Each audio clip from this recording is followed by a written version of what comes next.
Hello, আজ আমি review করব ডক্টর বাত্রাস কন্ডিশনার।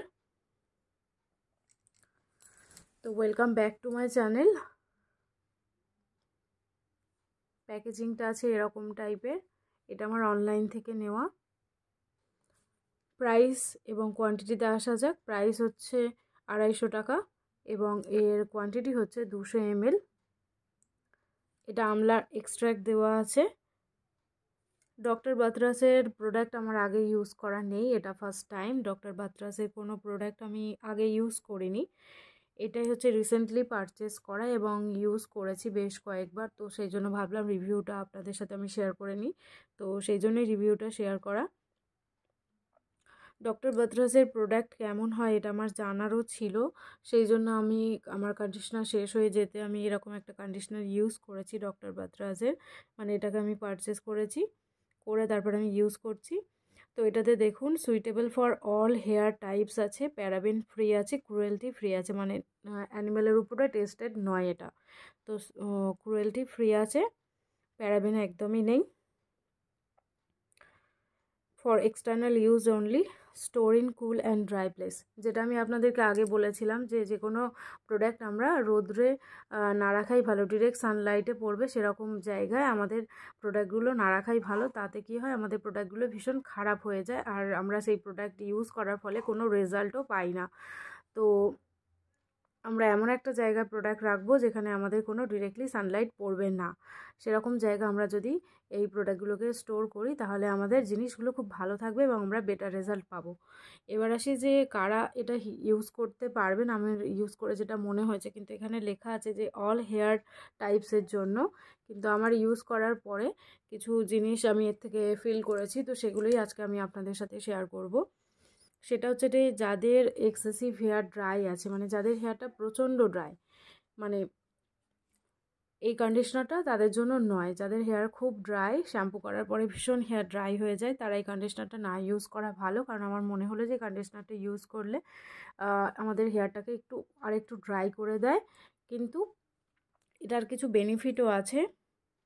যেমন হচ্ছে যে কন্ডিশনারটা ইউজ করার পরে আমার মনে হলো যে যখন হেয়ারটাকে ভিজে থাকে তখনই আমাদের হেয়ারটা ভীষণ সফট হয়ে যায়, স্মুথ হয়ে যায়, আর একটা বেশ শাইনি গ্লো থাকে, আর ভীষণ ভালো, একদম হেয়ারটাকে একদম লাইট ওয়েট করে দেয়, মানে ভীষণ সফট এবং স্মুথ করে দেয়। কিন্তু তার সাথে সাথে কি আমাদের হেয়ারে যে এক্সেসিভ যদি অয়েল থাকে সেই অয়েলটাকে পুরো টেনে বের করে দেয়। যেহেতু কন্ডিশনার ইউজ করার পরে আমাদেরকে ধুয়ে নিতে হয়, তো সেই জন্য আমার এটা ফিল হলো যে হেয়ার থেকে শ্যাম্পু করার পরেও তো আমাদের মানে হেয়ার থেকে অয়েলটা পুরো উঠে যায়, কিন্তু কন্ডিশনারটা ইউজ করার ফলে আমি দেখেছি যে হেয়ারটা অনেকটা ড্রাই হয়ে যায়, কিন্তু হেয়ারটা অনেকটা সফট হয়ে যায়, স্মুথ হয়ে যায়।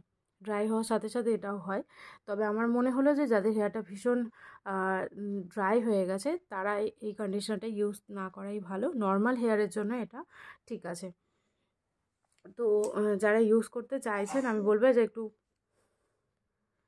সিরাম ইউজ করে নিয়ে তারপর কন্ডিশনারটা আপনারা ইউজ করবেন, তাহলে বেটার রেজাল্ট পাবেন। এবার যাদের হেয়ারের ড্যান্ড্রাফ আছে তারা চেষ্টা করবেন যে কোনো কন্ডিশনার যাতে ইউজ না করা যায়, কারণ কন্ডিশনার ইউজ করলে আমাদের ড্যান্ড্রাফের পরিমাণটা অনেকটা আরও বেড়ে যায়।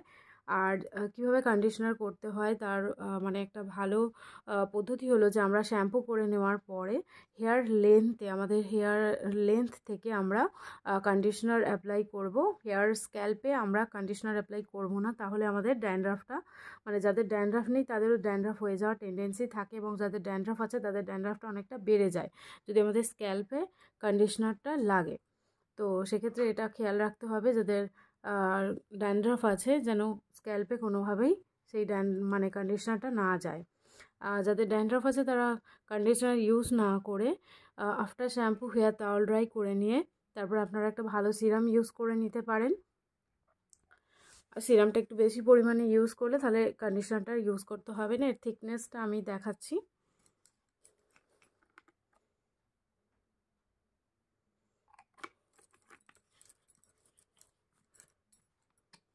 ভীষণই ক্রিমি একটা টেক্সচার আছে, তো দেখতেই পাচ্ছেন একদম ক্রিমি একটা টেক্সচার আছে, খুবই ভালো। স্মেলটাও খুব সুন্দর, মানে আপনাদের হেয়ারে যদি মানে কন্ডিশনারটা ইউজ করার পরে হেয়ারটা ভীষণ সুন্দর স্মেল বের হবে। আফটার শ্যাম্পু কন্ডিশনার ইউজ করলে দেখবেন যে হেয়ার থেকে ভীষণ সুন্দর একটা স্মেল বেরোচ্ছে। মানে এই কন্ডিশনারের স্মেলটা খুবই সুন্দর, আমার খুব ভালো লেগেছে স্মেলটা। একটা ভীষণ হালকা মাইল্ড স্মেল আছে।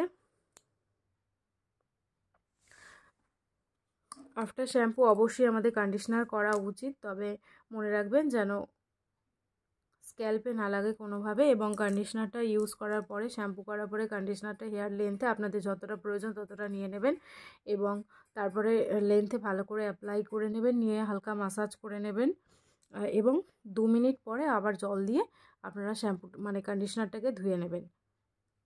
তো এইভাবে ইউজ করুন। আমি ডক্টর বাত্রাস প্রোডাক্টের অনেক রিভিউ দেখার পরে এটা নিয়েছি। তো অনেকে রিভিউ করেছিল যে খুব খারাপ প্রোডাক্ট, একদম ভালো না, কিন্তু আমার সেটা মনে হলো না। আমার মনে হলো যে মোটামুটি চলে যাওয়ার মতো, খুব খারাপ নয়। তবে খুব ভালোও যে বলবো সেটা নয়, মোটামুটি চলে যাওয়ার মতো, বেশ ভালো। তো কেমন লাগলো রিভিউ অবশ্যই জানাবেন। এমনি প্রোডাক্টের রিভিউ পাওয়ার জন্য আমার চ্যানেল সাবস্ক্রাইব করে নেবেন। Thank you.